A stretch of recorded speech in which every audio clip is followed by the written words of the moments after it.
아들이 죽고 200억이 사라졌습니다. 모든 증거는 며느리를 가리키고 있었죠. 5년간 그녀를 추적했지만 찾을 수 없었습니다. 그런데 어느 날 지방공단 지역에서 우연히 그들을 발견했습니다. 하지만 제가 본 모습은 상상과 전혀 달랐어요. 청소 일을 하는 며느리, 보청기를 낀 손녀, 그리고 반지하 집. 이 순간 저는 깨달았습니다. 뭔가 크게 잘못됐다는 것을. 오늘 영상 끝까지 보시고 구독과 좋아요 부탁드립니다. 한석원은 차창 밖을 내다봤습니다. 회색빛 공장 건물들이 끝없이 이어지는 낯선 풍경이었죠. 지방 소도시의 공단 지역, 중소기업 인수 실사를 위해 이곳까지 온 것은 처음이었습니다. 67세의 나이에도 여전히 현장을 직접 확인하는 것이 그의 방식이었어요. 비서 김준호가 조심스럽게 입을 열었습니다. 회장님, 10분 후 도착 예정입니다. 석원은 대답 없이 고개만 끄덕였습니다. 그의 시선이 공장 외벽을 청소하는 한 여성에게 멈췄어요. 낡은 회색 작업복에 고무장갑을 낀 여성이 긴 막대걸레로 벽을 닦고 있었습니다. 그 옆에는 보청기를 낀 어린아이가 쓰레기 봉투를 들고 서 있었죠. 석원의 눈썹이 미세하게 움직였습니다. 뒷모습인데도 묘하게 낯익은 느낌이 들었어요. 그는 운전기사에게 차를 세우라고 지시했습니다. 잠깐 멈춰주게. 차에서 내린 석원은 천천히 그 여성에게 다가갔습니다. 5m, 3m, 거리가 가까워질수록 그의 심장이 빠르게 뛰기 시작했어요. 여성이 무언가를 느낀 듯 천천히 고개를 돌렸습니다. 그 순간 석원의 발이 땅에 박힌 듯 멈췄죠. 윤서아였습니다. 5년 전 200억을 훔쳐 달아났다고 믿었던 며느리, 바로 그 여성이었어요. 서아의 얼굴은 5년 전보다 훨씬 야위어 있었습니다. 햇볕에 그을린 피부, 깊게 파인 눈가의 주름, 생기라곤 찾아볼 수 없는 무표정한 얼굴이었죠. 그녀의 눈이 석원을 알아보는 순간 공포에 가까운 감정이 스쳤습니다. 서아는 황급히 아이의 손을 잡았어요. 예린아, 가자. 그녀의 목소리는 떨리고 있었습니다. 아이는 영문도 모른 채 엄마에게 이끌려 뒷골목으로 뛰어갔죠. 석원은 그 모습을 멍하니 바라만 봤습니다. 200억을 가진 사람이 저런 곳에서 청소 일을 할 리 없었어요. 무언가 잘못됐다는 생각이 머릿속을 강타했습니다. 준호. 석원의 목소리에 김준호가 급히 달려왔습니다. 예, 회장님. 저 사람들 어디로 갔는지 당장 추적해. 준호는 즉시 직원들을 동원해 주변을 수색했어요. 30분 뒤 그들이 공단 인근 다세대 주택 반지하에 산다는 정보가 들어왔습니다. 석원은 직접 그곳으로 향했죠. 낡은 건물, 곰팡이 냄새가 진동하는 좁은 계단을 내려가자 철문이 나타났습니다. 굳게 잠긴 문 앞에서 석원은 손을 들었다가 내렸어요. 안에서 아이의 기침 소리가 들렸습니다. 괜찮아, 예린아. 물 마셔. 서아의 다독이는 목소리가 문틈으로 새어나왔죠. 석원의 손이 떨렸습니다. 5년간 자신이 믿어왔던 모든 것이 흔들리기 시작했어요. 며느리가 200억을 가지고 호화롭게 살고 있을 거라는 상상, 손녀와 함께 어딘가에 숨어 편하게 지낼 거라는 확신, 그 모든 것이 한순간에 무너졌습니다. 석원은 문을 두드리지 못한 채 그 자리에 한참을 서 있었죠. 석양이 지고 어둠이 내려앉을 때까지 그는 움직이지 못했습니다. 결국 그는 돌아섰어요. 하지만 그의 머릿속에는 서아의 야윈 얼굴과 예린의 보청기, 그리고 반지하 철문 너머의 기침소리만이 맴돌았습니다. 다음 날 새벽 석원은 사립탐정 강태수를 급히 호출했습니다. 태수는 5년간 며느리 추적을 담당했던 전직 형사 출신이었죠. 회장실에 들어선 태수는 석원의 창백한 얼굴을 보고 심상치 않음을 느꼈어요. 윤서아의 지난 5년, 처음부터 다시 조사하게. 석원의 목소리는 평소와 달리 떨리고 있었습니다. 태수는 즉시 조사에 착수했어요.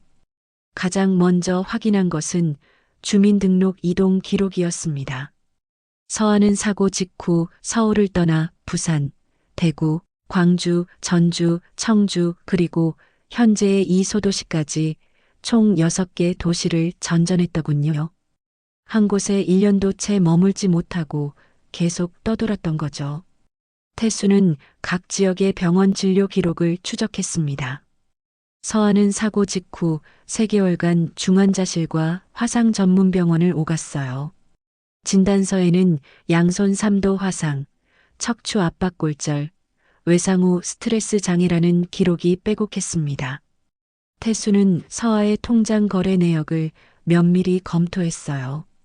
200억은커녕 매달 150만 원 안팎의 돈만 들어오고 나갔습니다. 입금 내역은 식당, 편의점, 청소용역 업체 등 단순 노동의 급여였죠. 출금 내역의 대부분은 예린의 보청기 구입비와 병원비였어요.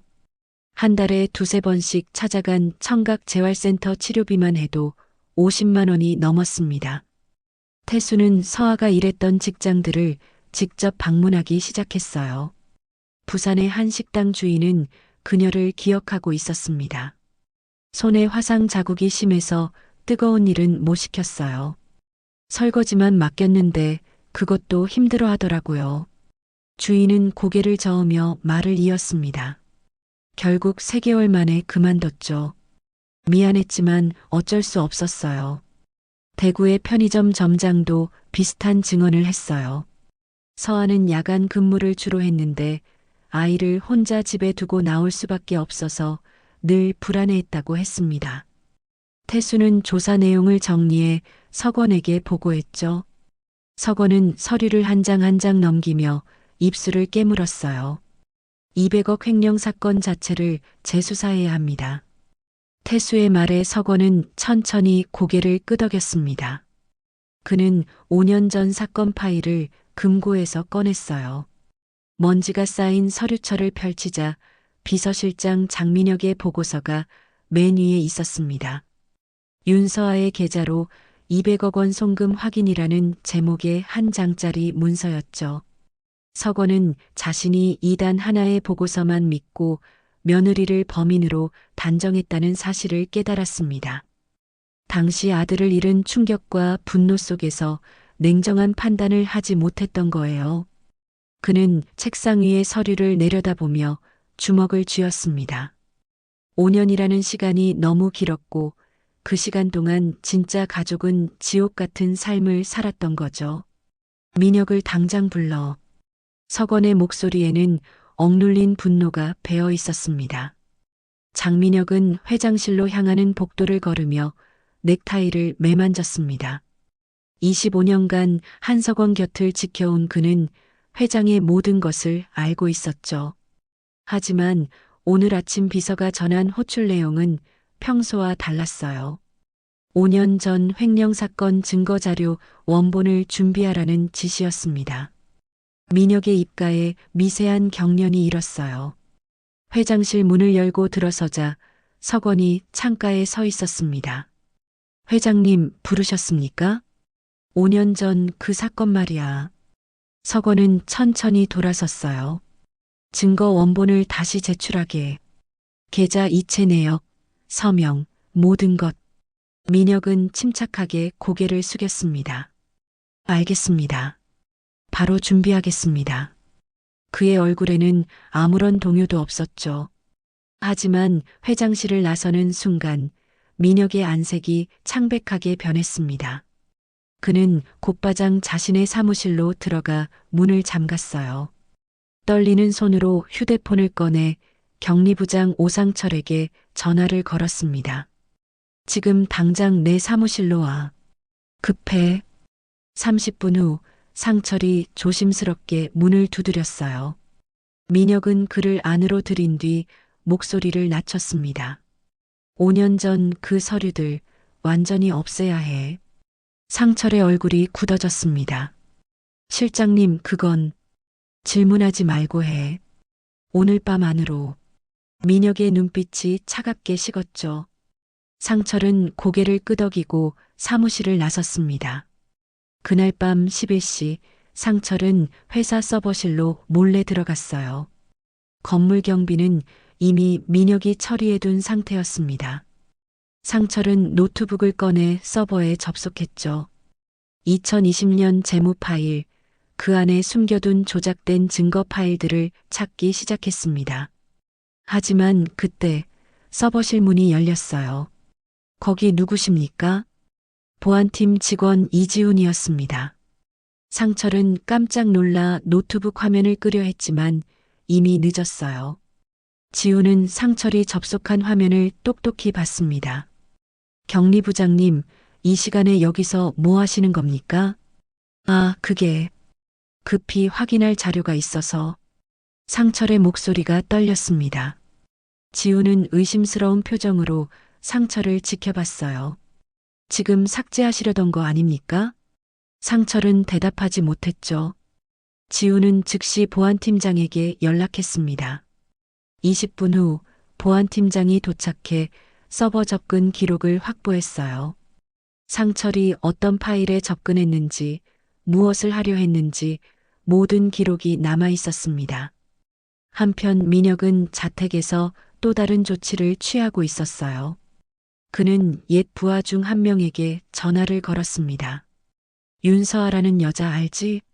위치 전송할 테니 미행해. 그녀가 뭘 하는지, 누굴 만나는지 전부 보고해. 민혁은 창밖을 내다보며 입술을 깨물었어요. 25년간 쌓아온 권력과 재산, 그 모든 것을 지키기 위해서라면 무엇이든 할 각오가 되어 있었습니다.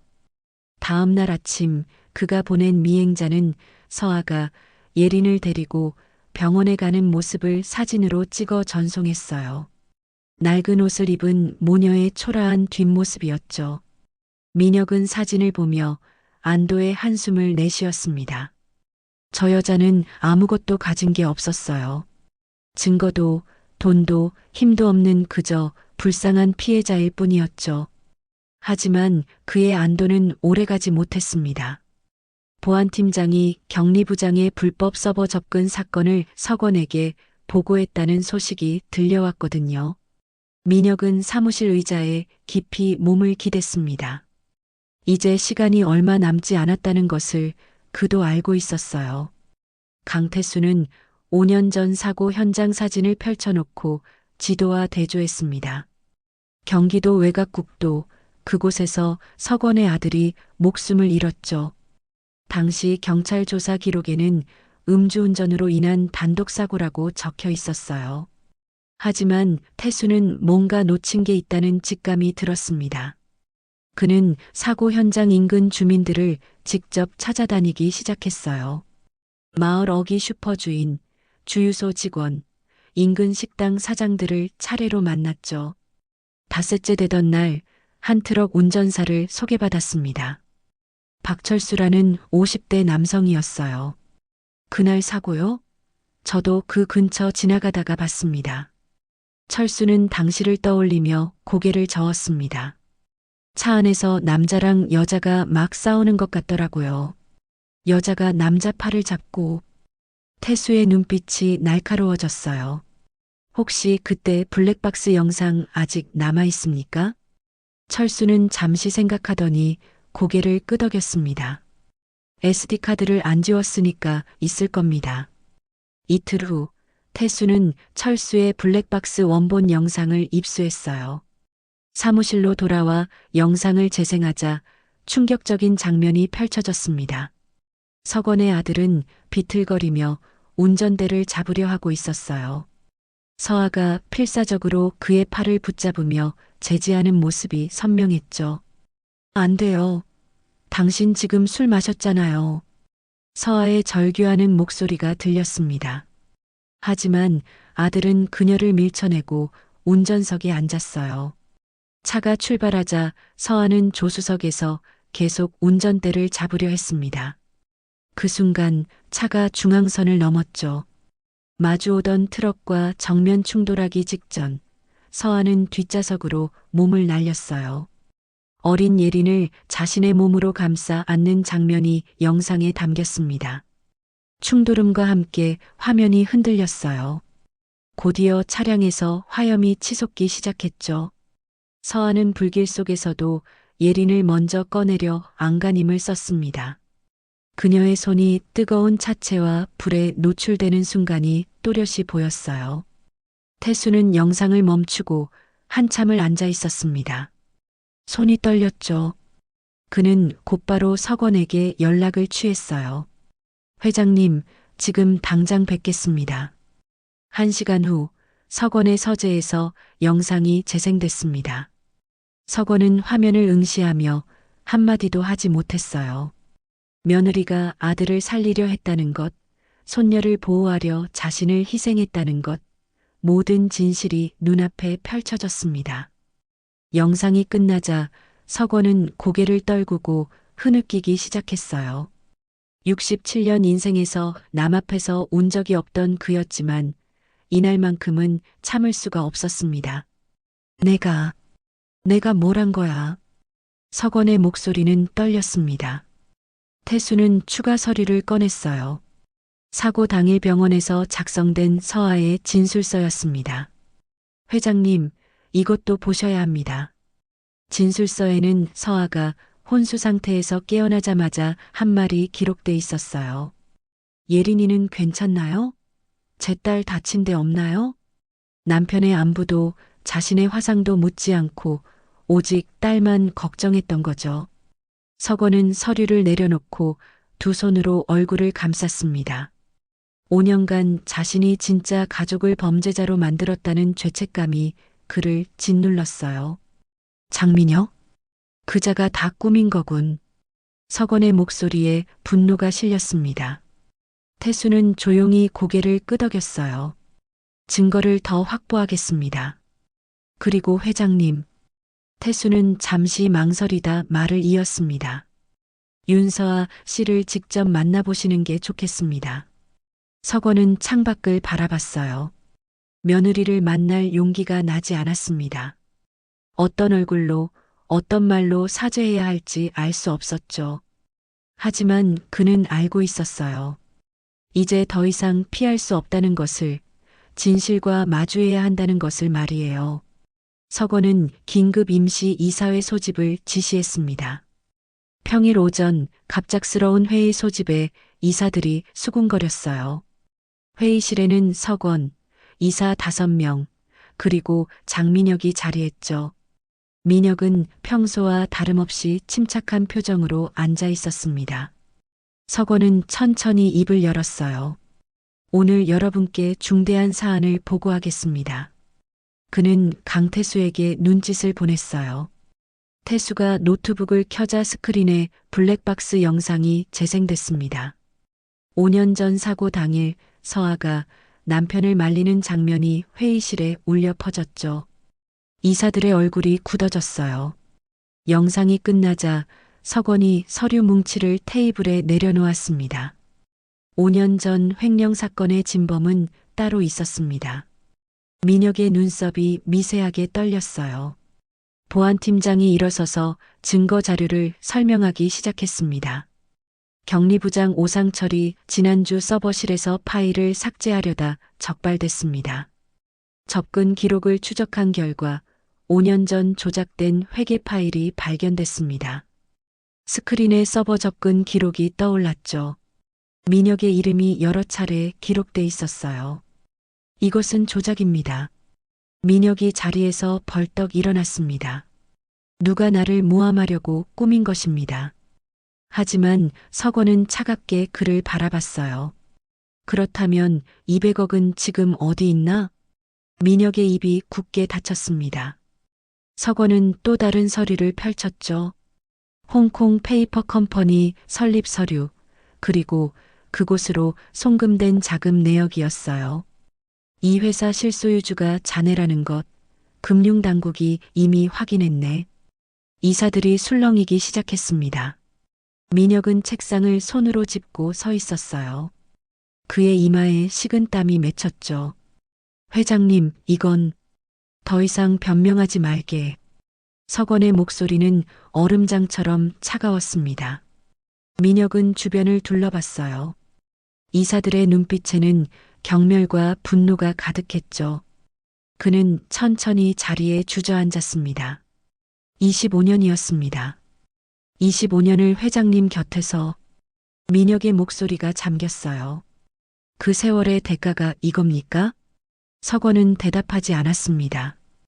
이사회는 만장일치로 민혁의 즉시 해임을 결정했어요. 회의실을 나서며 민혁은 석원을 향해 돌아섰습니다. 후회하실 겁니다. 저를 믿지 못한 것을 자네야말로 후회하게 될 걸세.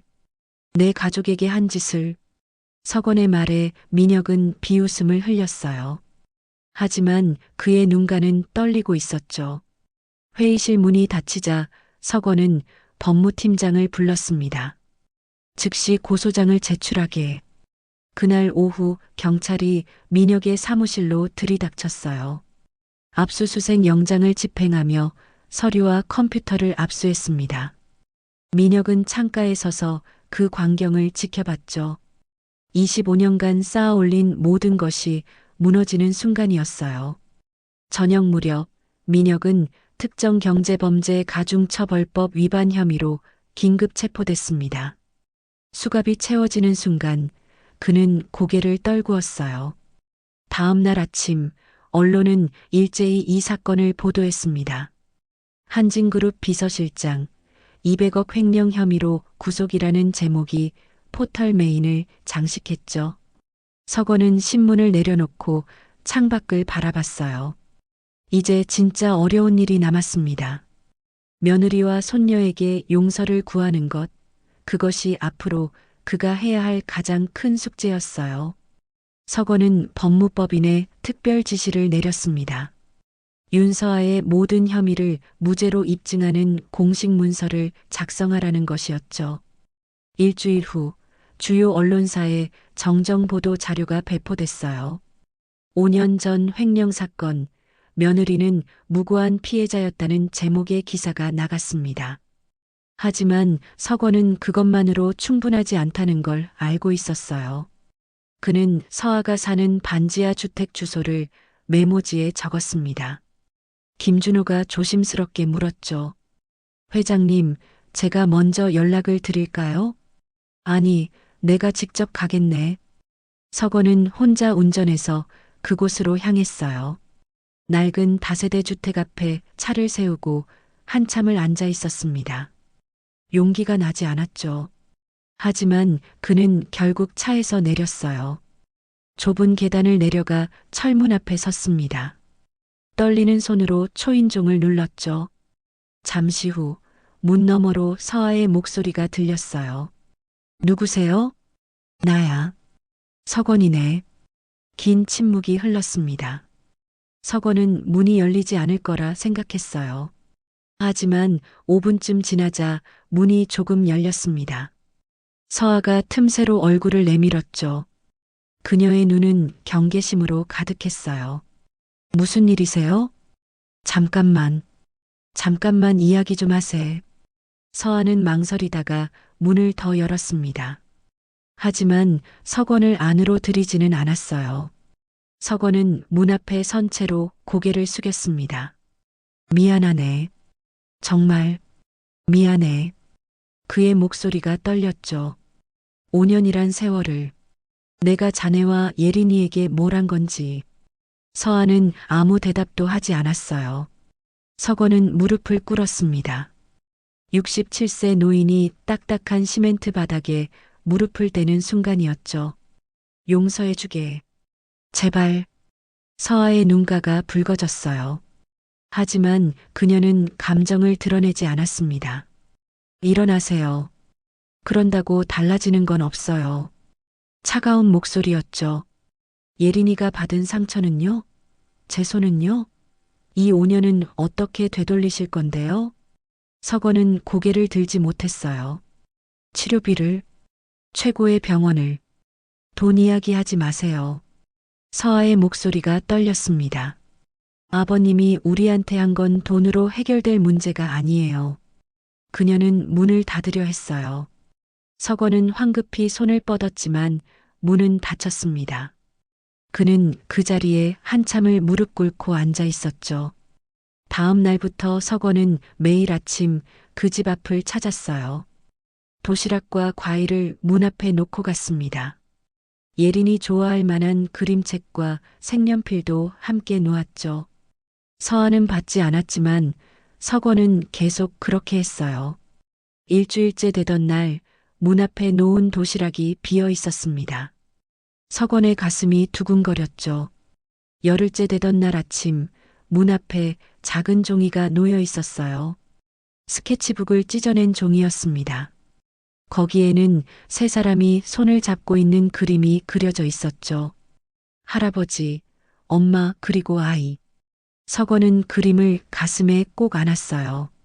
눈물이 주르르 흘러내렸습니다. 예린이가 보낸 신호였어요.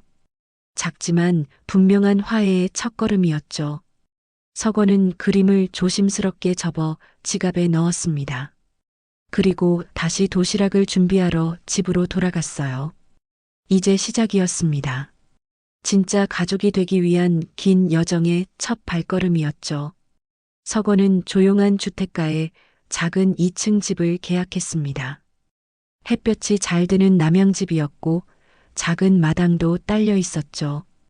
그는 서아에게 조심스럽게 제안했어요.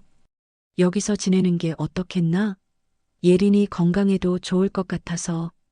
서아는 한참을 망설였습니다. 예린의 기침 소리가 들릴 때마다 가슴이 아팠거든요. 반지하 습기가 아이에게 좋지 않다는 걸 알고 있었죠. 조건이 있어요. 서아가 입을 열었습니다. 저희 삶에 간섭하지 마세요. 그냥 조용히 지켜만 봐주세요. 서건은 고개를 끄덕였어요. 일주일 후 서아와 예린은 새 집으로 이사했습니다. 예린은 2층에 있는 자신의 방을 보고 눈이 휘둥그레졌어요. 창가에는 그림을 그릴 수 있는 작은 책상이 놓여 있었습니다. 벽에는 스케치북과 물감, 크레파스가 가득한 선반이 있었죠. 엄마, 여기 정말 내 방이야?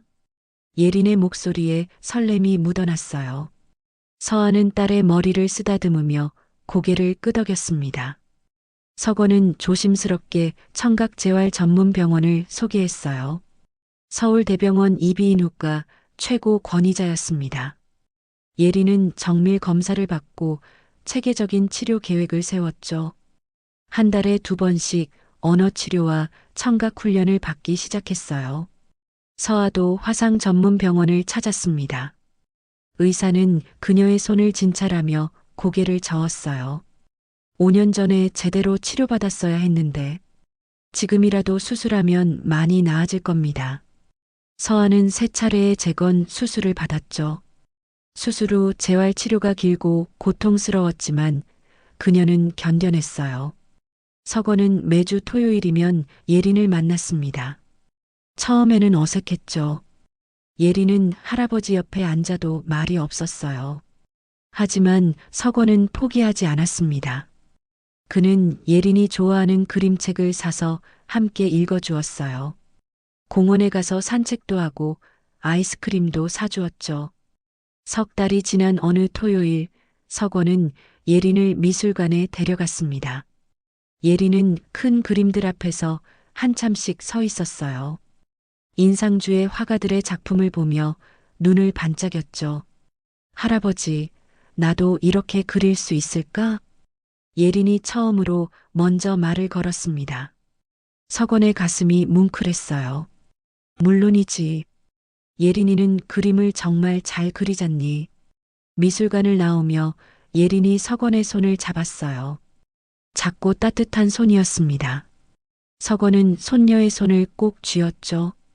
서아는 그런 변화들을 조용히 지켜봤어요. 서건이 진심으로 변하려 애쓰는 모습이 보였습니다. 그녀의 마음 한구석에 있던 단단한 벽이 조금씩 허물어지기 시작했죠. 아들의 기일이 다가왔습니다. 서건은 서아에게 조심스럽게 물었어요. 함께 묘소에 가는 게 어떻겠나? 서아는 잠시 침묵하다 고개를 끄덕였습니다. 그날 세 사람은 함께 묘소를 찾았어요. 예리는 아빠 사진 앞에 자신이 그린 그림을 놓았습니다. 서아는 무릎을 꿇고 한참을 기도했죠. 서건은 그 옆에서 고개를 숙이고 있었어요. 묘소를 떠나며 서건이 입을 열었습니다. 이제부터는 진짜 가족으로 살고 싶네. 서아는 서건을 바라봤어요. 그의 눈에는 진심이 담겨 있었습니다. 서아는 천천히 고개를 끄덕였죠. 시간이 필요해요. 하지만 노력해 볼게요. 서건은 처음으로 환하게 웃었습니다. 예린이 두 사람의 손을 잡았어요. 세 사람은 그렇게 묘소를 떠났습니다. 가을 햇살이 따스하게 그들을 비추고 있었죠. 1년이 흘렀습니다. 예린은 일반 초등학교 4학년에 성공적으로 적응했어요. 보청기를 낀 것 때문에 처음엔 걱정했지만 친구들은 예린을 자연스럽게 받아들였죠. 어느 봄날 학교에서 미술대회가 열렸습니다. 예린은 우리 가족이라는 주제로 그림을 그렸어요. 할아버지와 엄마가 손을 잡고 웃고 있는 모습이었죠. 그 그림이 최우수상을 받았습니다. 시상식장에는 서건과 서아가 나란히 앉아 있었어요. 예린의 이름이 호명되자 두 사람은 함께 박수를 쳤습니다. 예린은 상장을 받고 객석을 향해 환하게 웃었죠. 서건의 눈가가 촉촉이 젖었어요. 서아도 미소를 지으며 딸을 바라봤습니다. 시상식이 끝나고 집으로 돌아오는 길, 예린이 서건에게 물었어요. 할아버지, 내 그림 마음에 들어? 당연하지. 세상에서 제일 예쁜 그림이야. 서건은 예린의 머리를 쓰다듬었습니다. 서아는 그 사이 놀라운 회복을 이뤘어요.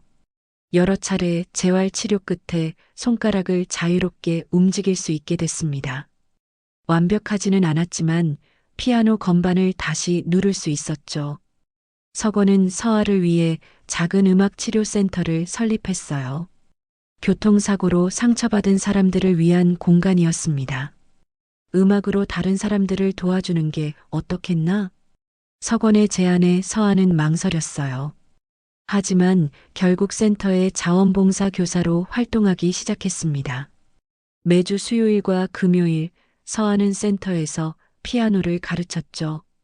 자신처럼 다친 손으로도 음악을 할 수 있다는 것을 보여주고 싶었어요. 한편 장민혁은 1심에서 징역 10년형을 선고받았습니다. 횡령한 200억 원 중 대부분이 회수됐죠.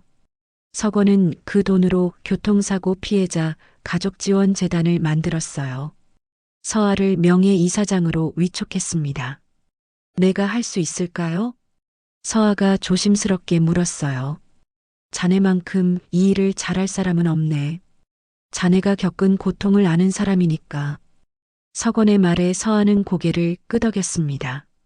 여름방학이 되자 예린은 학교 복도 전시회에 새 그림을 출품했어요. 할아버지와 엄마가 함께 웃고 있는 모습, 그리고 그 옆에 자신이 서 있는 그림이었죠. 제목은 우리 가족이었습니다. 많은 학생과 학부모들이 그 그림 앞에서 발걸음을 멈췄어요. 서건은 회사 경영 일선에서 물러났습니다. 고문직으로 옮기고 대부분의 시간을 가족과 함께 보냈죠. 매주 일요일 오후면 세 사람은 함께 공원을 산책했어요. 어느 일요일 벤치에 앉아 쉬고 있을 때였습니다.